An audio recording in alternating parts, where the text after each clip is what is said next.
Dana grew up in boxing gyms in Boston. He had boxing gyms, and was essentially forced out by the mob.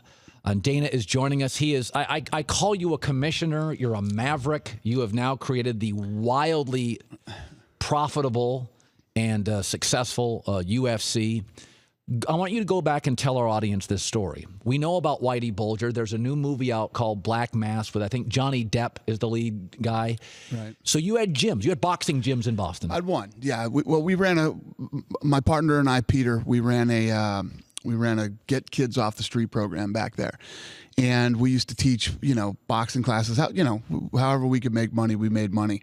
So one day I was teaching a class in one of the big clubs in South Boston, and these two guys walked into the class and said, "Hey, we need to talk to you." At first, I'm thinking, "Is this guy? Does he own the club or whatever?" We go out, and when he asked me, "Do you know who I am?" That was when I realized what was going on, and basically said, "You owe us money." It's like $2,500, which was like $25,000 to me back then, and said, "You owe us money." And you said, didn't owe him money. It was just that's the way the mob worked. Right. Yeah. It was actually a guy named Kevin Weeks, who, if you saw the trial, was Whitey's right-hand man. And I'm sure he's very prominent in the movie. But, basically said I owed him some money, and I didn't pay him. And, this went on for a while. And one day I was at my place, and I got a call, and they said, "You owe us the money tomorrow by, 1 o'clock." And this is Kevin Weeks, who was the Sammy the Bull to Gotti. He was the right-hand man. Yeah, he was his right-hand man. For Whitey Bulger. I literally hung up the phone, picked the phone back up, and called Delta, bought a ticket to Vegas. And that was it. And moved. Yeah. I literally left everything there. I packed a bag and left all my stuff in Boston. Went to Vegas, opened another gym, boxing gym.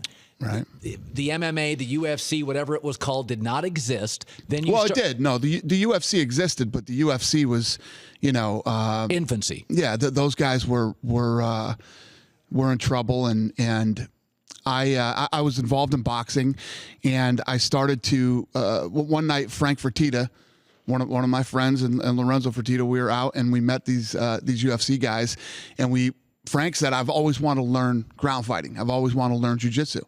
So we set up an appointment for Monday, and we started taking jiu-jitsu and fell in love with it. We became addicted to it.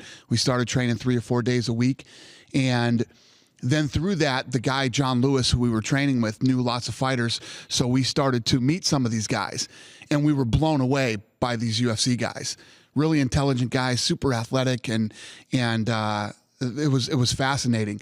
And I started to manage Chuck Liddell and Tito Ortiz at the time. I created these relationships with these guys and started to manage them.